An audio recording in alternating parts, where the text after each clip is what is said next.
inglês é a língua que eles conversam com os brancos, né?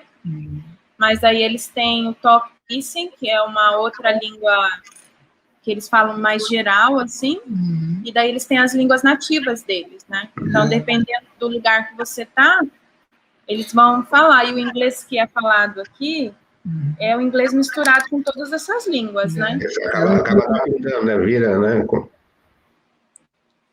Tipo assim, eles falam, tipo, o inglês bem misturado, né? Não é o talk piecing e essa língua mãe deles é o que eles se comunicam entre eles, assim, muito bem, né? É uma língua, assim, nacional mesmo, né? Mas, para nós, assim, vontade de desistir, já tivemos algumas vezes, assim, né? Vontade de voltar. Por quê? Saudade da família, principalmente nesse momento que o país está vivendo, a pandemia, né? Onde eu, Marcos, onde minha mãe mora sozinha, né? Onde idosa, Grupo de risco, né? É uma pessoa de risco lá, né? Então, essa é a vontade de voltar por causa disso, né? Mas desistir do trabalho por causa dos desafios aqui, a gente nunca teve, não, sabe? A gente sempre topou os desafios aqui, né? Agora, nós estamos assim, nós estamos, pela graça de Deus, entendendo bem o piecing, né? Conseguindo se comunicar em inglês, né? Conseguindo... Então, quando você entende a língua, você entende a cultura, né? Você não fica boiando, você não fica, panguando nos assuntos, né? Quando você escuta o seu nome sendo falado na roda deles, você sabe o que eles estão falando, né?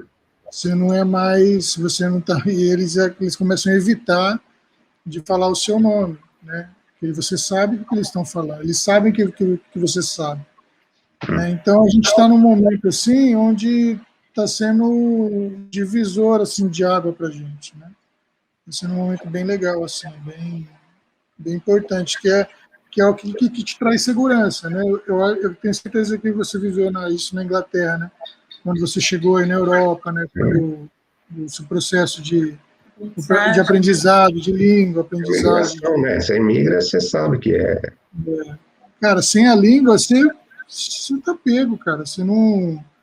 Você vai viver aleatório e você se frustra rápido, né?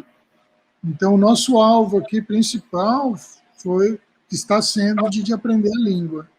De aprender a língua porque a gente entende a cabeça da cultura, né? Entende as pessoas, né? Que é o que faz a gente não viver aleatório, né? Tá. Tem outro aqui. Por causa desses conflitos, vocês já tiveram problemas? Já sofreram ameaça direta por causa do seu trabalho de evangelização? A Papua, ela é um país considerado cristão, né? Então, aqui é assim, 98% da população se diz cristão. Então, aqui tem igreja, né? E não existe perseguição do evangelho. O que acontece é o sincretismo. O que é o sincretismo? É as crenças locais, né? E as práticas locais dentro da cultura, dentro do evangelho. Então, quando você tem um sincretismo muito forte, você não sabe o que é evangelho, o que é cultura. Então, existe essa dificuldade aqui. Então, por exemplo, eles são cristãos, mas eles vão praticar bruxaria, eles vão praticar feitiçaria, eles vão se envolver em conflitos, vão matar, se a tribo vai para a guerra, eles vão para a guerra também. Existe a questão da violência contra a mulher. Então, aqui, o marido, né, tem a poligamia. Então, você vê um pastor que tem 2, 3 mulheres. O marido, né, ele, dentro da cultura, a mulher pertence a ele. Então, por exemplo, né, se o Marcos quer casar comigo, ele tem que pagar o bride price, né, que é o preço da noiva. Então, aqui compra a noiva com porco. Porco é a moeda mais valiosa. Porco, tem que falar pro palmeirense para ir, então.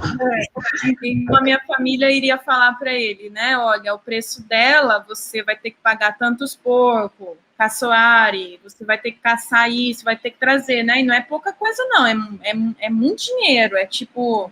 200, 300 mil reais. Assim. Mas daí o dinheiro pedem, não é dinheiro, tem a parte do dinheiro, de papel, né?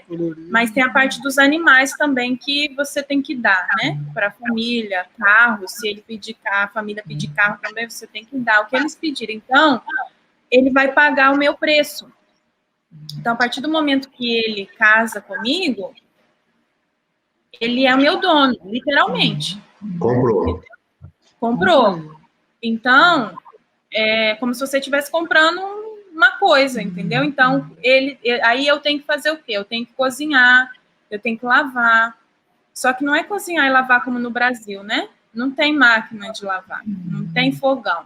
Então, tem que cozinhar no fogo, tem que lavar roupa no rio. Eu tenho a mulher que faz o garden, que é o jardim, então ela que vai fazer toda a plantação, né? Então, ela vai preparar toda a terra, vai plantar, vai colher, vai vender aquilo que ela plantou. Então, se eu não fizer isso, eu não sou uma boa esposa. E daí eu trago vergonha para ele. Então, se ele está envergonhado, ele tem que corrigir a esposa. Então, como que ele corrige a esposa? Ele bate, ele espanca, ele violenta, entendeu? A cultura aqui. E essa faz parte da cultura. Então, isso é muito comum. Você vê a esposa sendo... A gente já socorreu muitas mulheres que levaram pedrada do marido porque respondeu atravessado. Sabe esse dia que a sua esposa conversa atravessado e fala assim, você não foi trabalhar hoje por quê? A mulher fala, tá falando assim comigo por quê, cara? Né? Se a mulher levantou a voz aqui o marido já dá a pedrada, né? E o soco, o chute, quebra o dente. Então, a violência é muito forte. E aí que começam os dilemas, que por causa da questão da visão da cultura, são coisas culturais, são coisas normais.